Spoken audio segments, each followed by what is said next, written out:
Hello student, Kalyani आई academic online platform पर आपका स्वागत है। मैं हूं लखन दाइमा। आपको एमपीपीएससी मेंस एग्जाम के लिए सेकेंड पेपर का फर्स्ट पार्ट पढ़ा रहा हूं, जिसका नाम है संविधान, शासन व्यवस्था, रणनीति तथा प्रशासनिक संरचना। फ्रेंड, आज मैं आपको पढ़ाने वाला हूं प्रत्यायोजन का बचा हुआ पार्ट। तो पिछली क्लास में मैंने आपको प्रत्यायोजन के बारे में बताया था, उसका जो बचा हुआ पार्ट है वह मैं आज आपको पूरा पढ़ाऊंगा। तो चलिए इसको शुरू करते हैं। प्रत्यायोजन की आवश्यकता एवं इसका महत्व। ठीक है, तो प्रत्यायोजन की आवश्यकता क्या है या इसका वर्तमान में महत्व क्या है।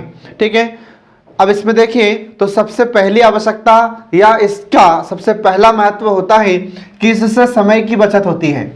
ठीक है, अब समय की बचत कैसे होती है, तो इसमें हम देखते हैं कि जो भी उच्चाधिकारी होगा या उच्च सत्ताधारी होता है तो उसके पास संगठन या इकाई की महत्वपूर्ण जिम्मेदारियां होती है।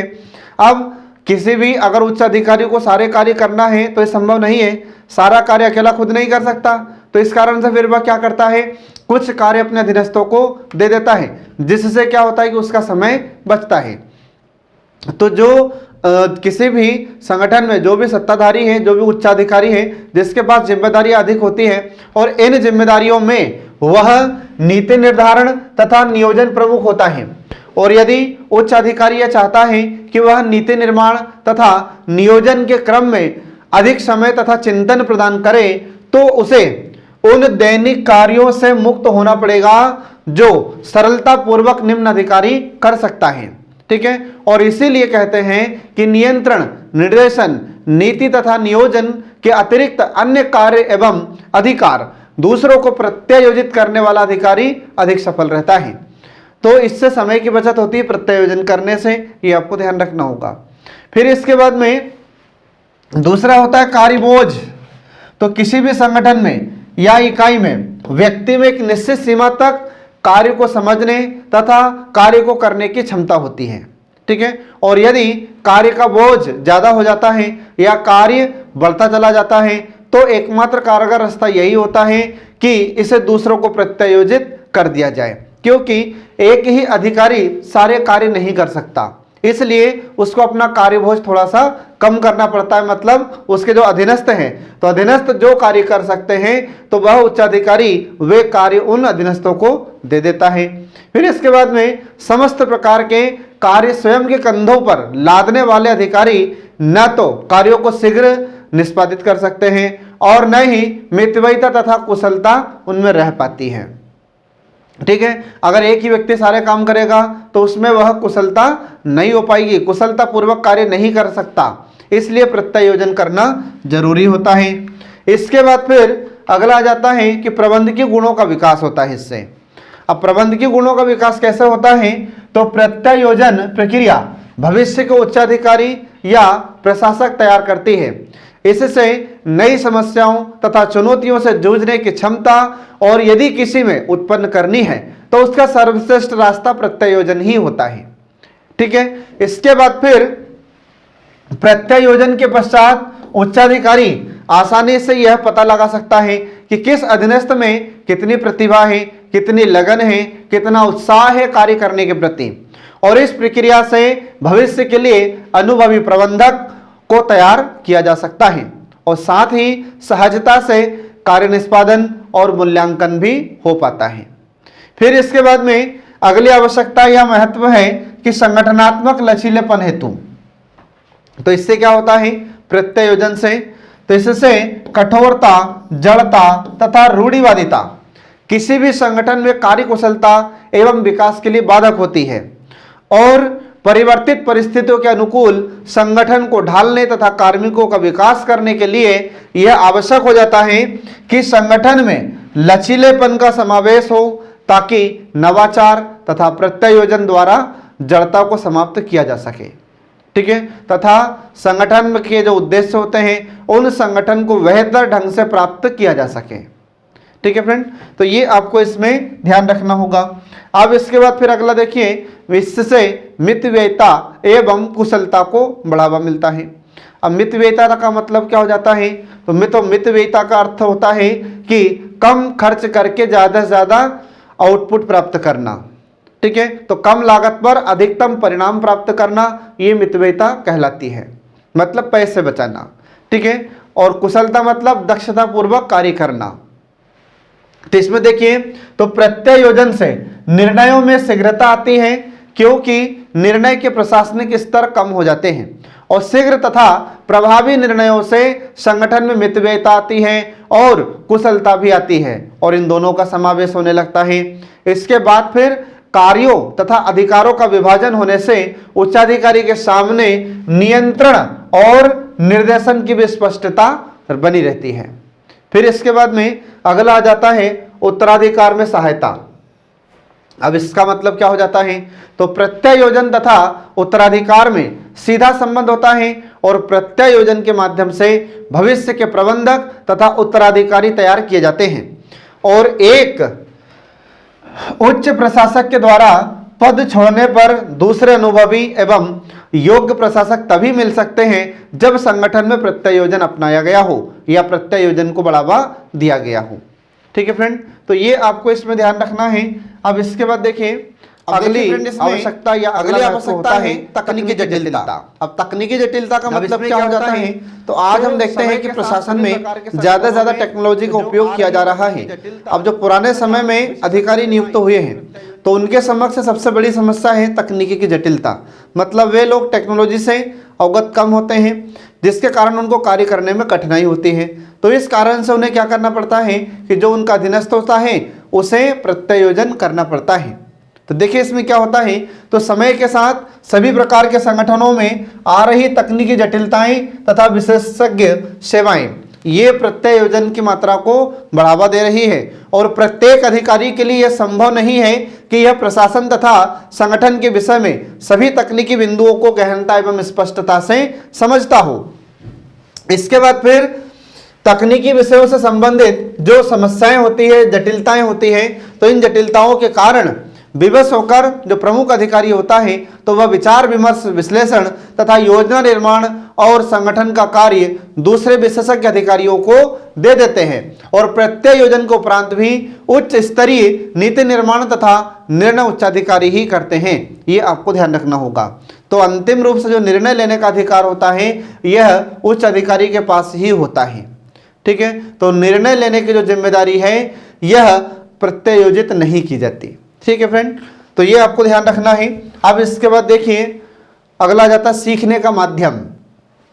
तो प्रत्यायोजन यह अपने आप में एक प्रशिक्षण है, ठीक है, और इससे सीखने को मिलता है।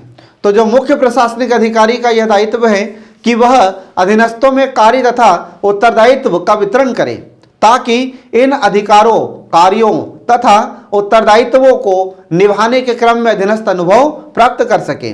फिर इसके बाद में अगला आ जाता है कि प्रत्यायोजन को इस प्रक्रिया से अधीनस्थों में संगठन के प्रति आत्मीयता, पहल करने की क्षमता तथा उनके मनोबल में बढ़ावा होता है या मनोबल में वृद्धि होती है।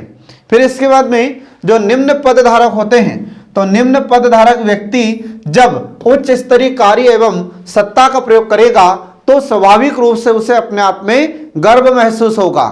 ठीक है फ्रेंड, तो ये आपको ध्यान रखना है। ठीक है, तो इस प्रकार से ये प्रत्यायोजन की आवश्यकता या महत्व समाप्त हो जाता है। तो एग्जाम में आपसे 5 नंबर में क्वेश्चन पूछा जा सकता है कि पद सोपान जो प्रत्यायोजन होता है तो प्रत्यायोजन की आवश्यकता या महत्व बताइए। तो 5 नंबर में अगर आपसे पूछा जा रहा है तो साइड हेडिंग लिखकर आपको उसका वर्णन भी करना होगा। ठीक है, अब इसके बाद देखिए प्रत्यायोजन की सीमाएं। तो प्रत्यायोजन की सीमाएं कौन कौन सी हैं? तो पहली सीमा यह होती है कि उच्च पदों पर नियुक्ति। ठीक है, तो ये इसमें इसकी पहली सीमा होती है। दूसरी सीमा इसकी यह होती है कि निकटस्थ अधीनस्थों के निर्णयों के विरुद्ध अपील या सुनवाई का अधिकार होता है। इसके बाद फिर अगला आता है कि अत्यंत गुप्त निर्णय तथा उच्च स्तरीय कूटनीति, ये भी इसकी सीमा होती है। फिर इसके बाद में अगला आ जाता है कि जो अधिकार स्वयं के पास नहीं है। ठीक है, तो जो अधिकार स्वयं के पास नहीं है तो उन अधिकारों का उपयोग नहीं किया जा सकता। फिर इसके बाद में अगली सीमा होती है अनुशासनात्मक कार्यवाही के अधिकांश मामले। तो कई बार क्या होता है कि अनुशासन में रहकर इन्हें कार्य करना पड़ता है। जो भी जिस कर्मचारी को या जिस निम्न अधिकारी को कार्य प्रत्यायोजित किए गए हैं तो उन्हें अपने अनुशासन में रहकर ही कार्य करना होगा। इसके बाद फिर अगला आ जाता है निकटस्थ अधीनस्थों का पर्यवेक्षण करना। तो इसमें जो भी अधीनस्थ होते हैं उनका पर्यवेक्षण किया जा सकता है, परंतु सीमा में रहकर, दायरे में रहकर। फिर इसके बाद में वित्तीय स्वीकृति तथा नियंत्रण के अधिकार। ठीक है, तो वित्तीय मामलों में और नियंत्रण के मामलों में भी सीमाएं निश्चित हैं। ठीक है, उससे सीमा से अधिक आप नियंत्रण नहीं कर सकते। फिर जो वित्तीय स्वीकृति होती है या वित्तीय स्वीकृति का अधिकार होता है तो वह भी जितने लिमिट है वहीं तक आप कर सकते हो, उससे ज़्यादा आप वित्तीय स्वीकृति नहीं दे सकते। फिर इसके बाद में अगला आ जाता है नवीन नीति तथा योजना की स्वीकृति। ठीक है, इसके बाद फिर अगला आ जाता है कानून बनाने की शक्तियाँ। तो ये कानून बनाने की शक्तियाँ इनके पास, अधिकारियों के पास नहीं होती, या जो कानून बनाने की शक्तियाँ हैं ये प्रत्यायोजित नहीं की जा सकती। आ रहा समझ में? तो ये सब आपको ध्यान रखना है। तो ये सब इसकी सीमाएं होती हैं किसकी? प्रत्यायोजन की। अब इसके बाद देखिए आगे प्रत्यायोजन में बाधाएं कौन कौन सी होती हैं। तो प्रत्यायोजन में दो प्रकार की बाधाएं होती है।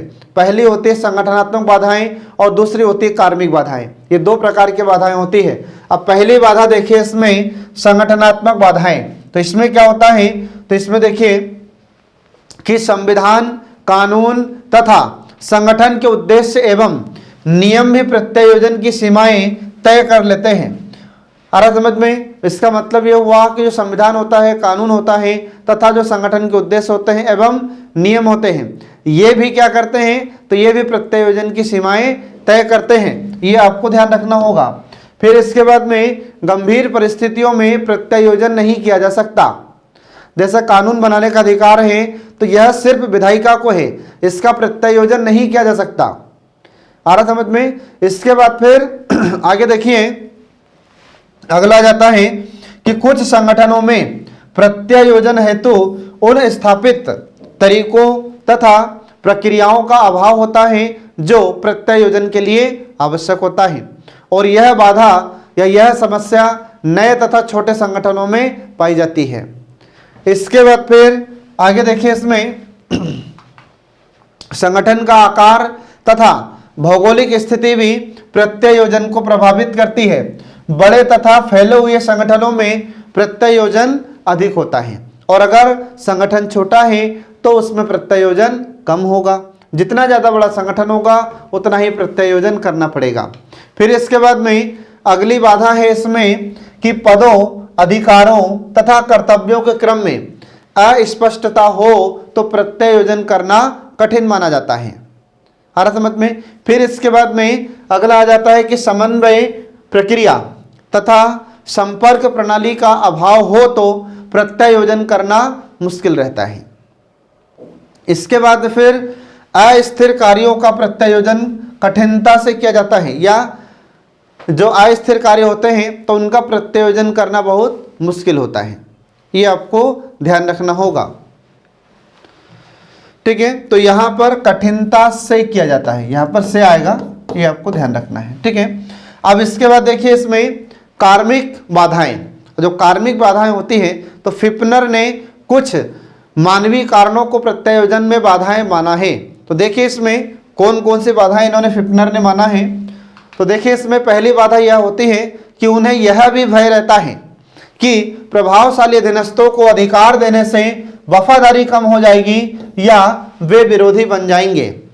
तो उच्चाधिकारी के मन में कहीं ना कहीं ऐसा भय रहता है कि अगर मैंने किसी अधीनस्थ को जो कार्य प्रत्यायोजित किया है, ठीक है, अब अगर मान लीजिए कोई प्रभावशाली अधीनस्थ है तो हो सकता है कि उसकी वफादारी अधिकारी की कम हो जाए। ठीक, या फिर जो अधीनस्थ होता है वह उच्चाधिकारी का विरोध करने लगे, यह भी हो सकता है। फिर इसके बाद में दृढ़, अति उत्साही तथा शीघ्रता से कार्य करने वाले उच्चाधिकारी अधीनस्थों की धीमी गति, अनिश्चितता से धैर्य खो बैठते हैं। अब जो ज़्यादा उत्साही अधिकारी होता है, जो शीघ्रता से काम करना पसंद करता है, तो कभी कभी क्या होता है कि ऐसा उच्चाधिकारी के मन में अधीनस्थों के प्रति हीन भावना उत्पन्न होती है। कभी कभी ये धैर्य खो बैठते हैं। ठीक है, और कभी कभी हम देखते हैं कि इन अधीनस्थों के बीच, अधीनस्थ और उच्चाधिकारी के बीच में मनमुटाव हो जाता है। फिर इसके बाद में अगला आ जाता है कि लोक प्रशासन में राजनीतिक हस्तक्षेप के कारण भी उच्चाधिकारी प्रत्यायोजन नहीं कर पाते हैं। तो कई बार यह देखा जाता है कि जो उच्चाधिकारी होते हैं उन पर अनावश्यक रूप से राजनीतिक हस्तक्षेप देखा जाता है, जिसके कारण ये प्रत्यायोजन नहीं कर पाते हैं। फिर इसके बाद में अगला आता है कि प्रत्यायोजन करने वालों से संबंधित इसमें बाधाएं होती हैं। अब जो भी प्रत्यायोजन करेगा तो उनमें भी कहीं ना कहीं बाधाएं उत्पन्न होती रहती हैं, कई प्रकार की बाधाएं उत्पन्न होती रहती हैं। इसके बाद फिर अगला जाता है कि पद सोपान में उच्च स्थिति में पहुंच चुके पदाधिकारियों में सामान्य से अधिक अहम होता है। अब जो भी उच्चाधिकारी होता है तो जो पद सोपान का नियम होता है, तो पद सोपान के अनुसार जो उच्चाधिकारी होता है तो उस उच्चाधिकारी में भी कहीं ना कहीं किसी न किसी रूप में अहंकार पाया जाता है या अहम की भावना उसमें पाई जाती है। ठीक है, जिसके कारण वह अधीनस्थों से कभी कभी ठीक से बात नहीं करता है, उनको अधिक दबाव में रखता है। तो ये ऐसी समस्या इसमें उत्पन्न होती है।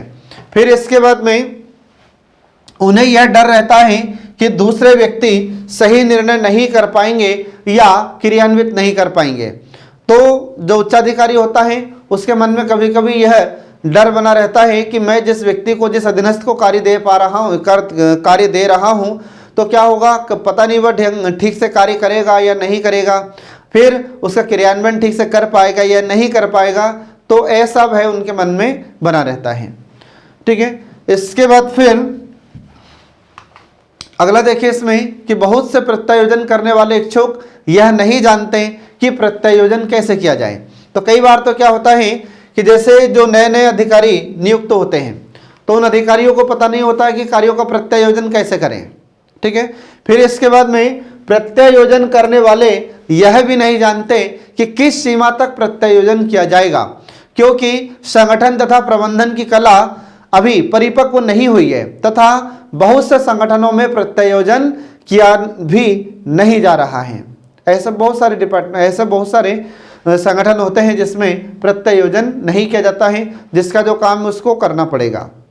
फिर इसके बाद में अगला आ जाता है, मानव को अधिनायकवादी प्रवृत्तियां विरासत में मिली है, अतः सांस्कृतिक परिवर्तन के बिना सुधार होगा। आ रहा समझ में, ये उन्होंने कहा है। फिर इसके बाद में अगला आता है कि प्रत्यायोजन के लिए भावनात्मक परिपक्वता अनिवार्य है, जबकि जो सफल व्यक्ति होते हैं तो सफल व्यक्तियों में यह बहुत कम देखी जाती है। अब इसके बाद देखिए फिर अगला आ जाता है कि सफल नेतृत्व होता है, तो सफल नेतृत्व तथा प्रत्यायोजन में परस्पर तालमेल नहीं हो पाता, क्योंकि दूसरों को अपने नेतृत्व से आकर्षित करने वाले प्रत्यायोजन कम ही करते हैं। ठीक है, तो ये आपको इसमें ध्यान रखना होगा फ्रेंड। अब इसके बाद देखिए अगली बाधा आती है अधीनस्थों से संबंधित बाधाएं। अब अधीनस्थों से संबंधित बाधाएं कौन कौन सी है, तो इसमें देखिए, तो पहली बाधा यह है कि पहल क्षमता और गतिशीलता की कमी होती है। तो जो भी अधीनस्थ होते हैं उनमें पहल करने की क्षमता बहुत कम होती है, उत्साहपूर्वक कार्य करने की कमी होती है। फिर इसके बाद गतिशीलता कम होती है, शीघ्रता से काम नहीं कर पाते हैं, जिसके कारण क्या होता है, जो उच्चाधिकारी होता है वह कभी कभी इनसे नाराज हो जाता है अधीनस्थों से। फिर इसके बाद में क्षमता से अधिक कार्य मिलने पर बोझ सा लगने लगता है। तो जब अधीनस्थों को उनकी क्षमता से अधिक काम सौंप दिया जाए तो फिर उन अधीनस्थों को ये कार्य बोझ लगने लगते हैं, जिसके कारण फिर वह उत्साहपूर्वक कार्य नहीं कर पाते। अगला आ जाता है कि बहुत से अधीनस्थ करने से पहले पूछना भला ही अच्छा समझते हैं। मतलब क्या होता है कि कभी कभी क्या होता है, जो अधीनस्थ को कार्य सौंपा गया है तो वह अधीनस्थ चाहता है कि मैं एक बार अपने अधिकारी से बात करूं, उसके बाद फिर काम करूं। तो वे ये समझते हैं कि काम करने से अच्छा है कि पहले पूछा जाए। ठीक है, जब ये बार बार पूछते हैं तो जिससे अधिकारी डिस्टर्ब होता है। फिर इसके बाद में अगला आता है कि पदोन्नति के अवसरों तथा अभिप्रेरणाओं का इसमें अभाव रहता है। अब जरूरी नहीं कि जिस व्यक्ति को काम सौंपा गया है उस काम को करने के बाद उसकी पदोन्नति हो जाएगी, ऐसा कुछ नहीं है, जिसके कारण अधीनस्थों के मन में हीन भावना उत्पन्न होती है। फिर इसके बाद में अगला आता है कि बहुत से अधीनस्थ प्रत्यायोजन के द्वारा सत्ता एवं कार्य लेना ही नहीं चाहते, क्योंकि उन्हें आलोचना का भय रहता है।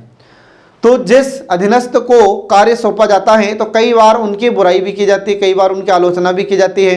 तो उनको लगता है कि अगर मान लीजिए कि काम मुझसे नहीं हुआ या काम बिगड़ गया तो जो उच्चाधिकारी है वह बुराई करेगा या आलोचना करेगा या फिर चिल्लाएगा या फिर अन्य प्रकार की समस्याएं उत्पन्न होगी। ठीक है, तो यह भय उनके मन में बना रहता है, अधीनस्थों के मन में।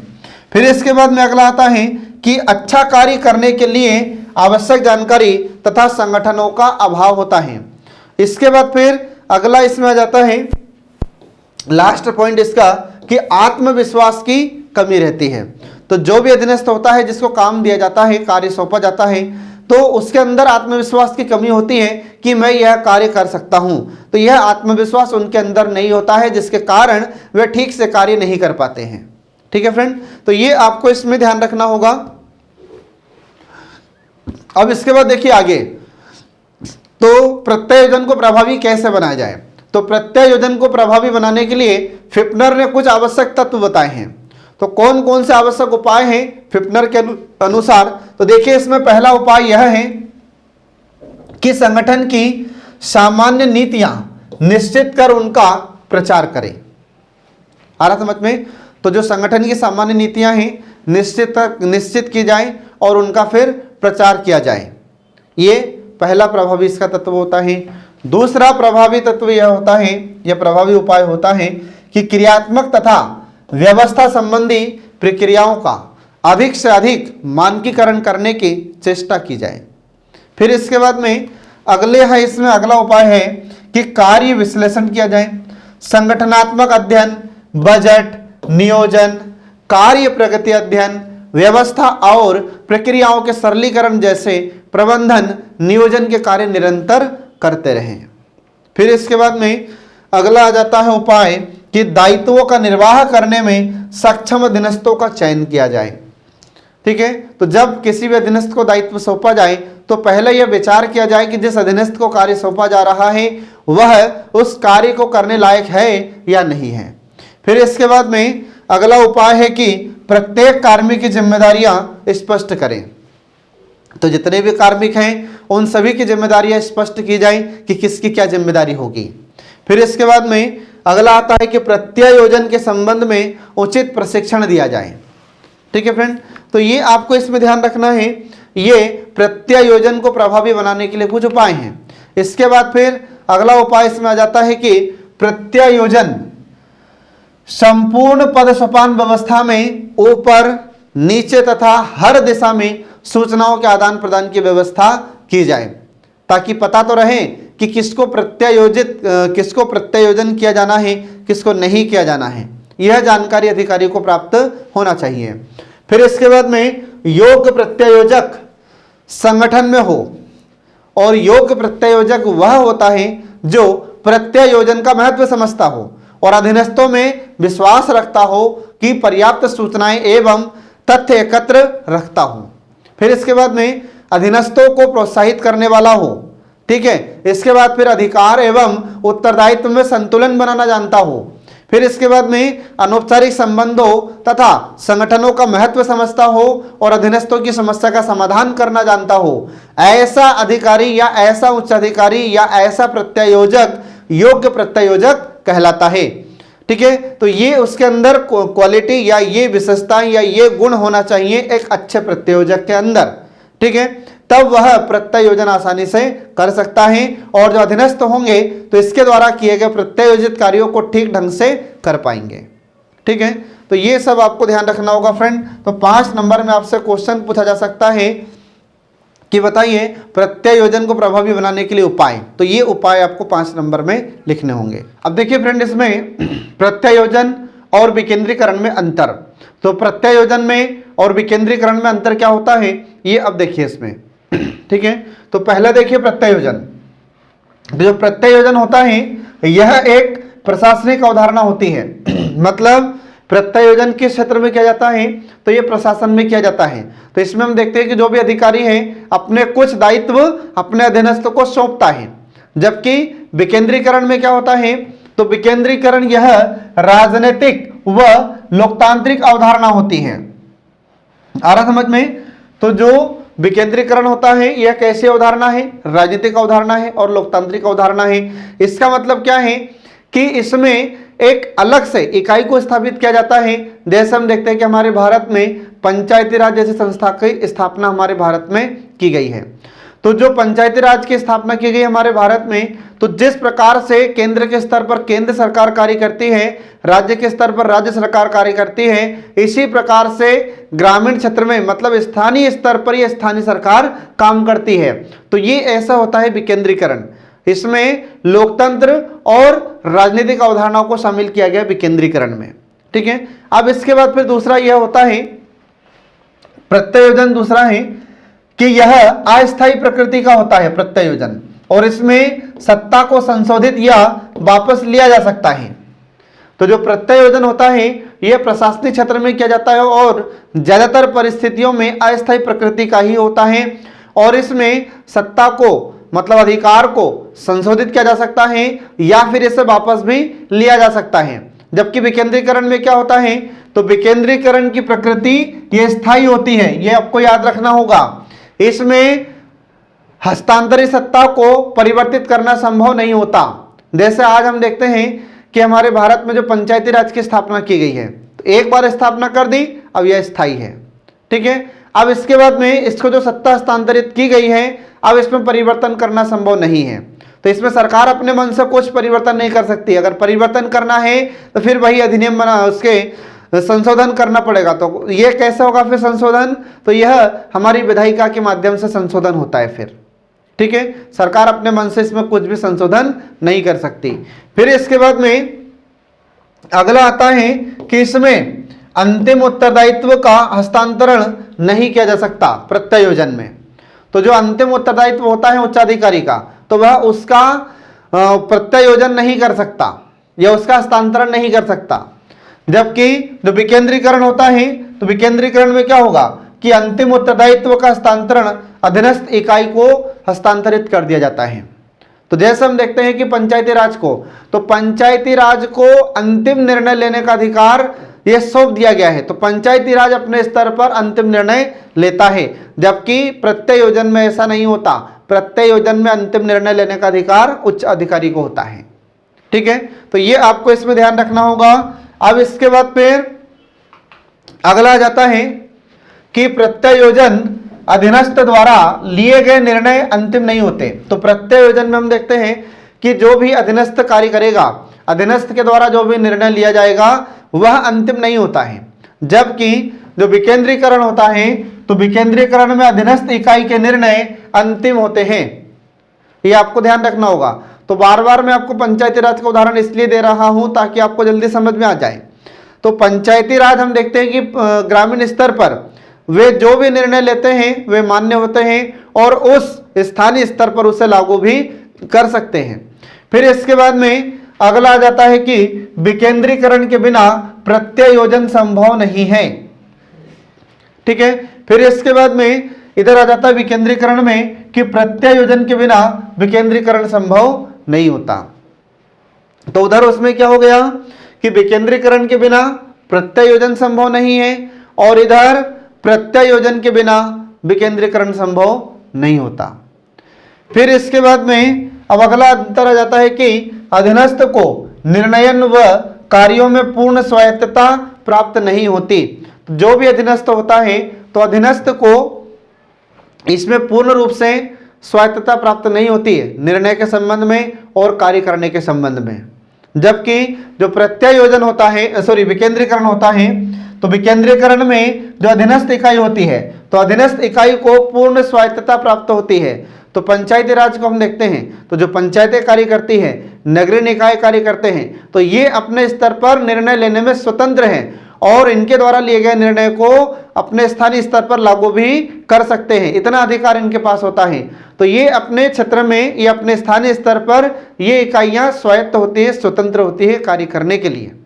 अगर ये अपने स्थानीय स्तर पर कोई नियम भी बनाना चाहती है ये इकाइयां, तो बना सकती है। ठीक है फ्रेंड, लेकिन जो प्रत्यायोजन होता है, तो जो अधीनस्थ कार्य कर रहा है, तो वह इस प्रकार की कोई गतिविधि को बढ़ावा नहीं दे सकता, इस प्रकार के कोई निर्णय नहीं ले सकता। ठीक है फ्रेंड, तो ये आपको ध्यान रखना है। तो इस प्रकार से यह हमारा टॉपिक समाप्त हो जाता है। अब इस टॉपिक में आपसे 3 नंबर के क्वेश्चन, 5 नंबर के क्वेश्चन और 11 नंबर के क्वेश्चन भी पूछे जा सकते हैं। तो जैसा आपसे क्वेश्चन पूछे वैसा आपको आंसर देना होगा, ठीक है। तो इस प्रकार से आज का हमारा सेशन समाप्त हो जाता है। नेक्स्ट वीडियो जल्दी आपके लिए लेकर प्रस्तुत होंगे, तब तक के लिए नमस्कार।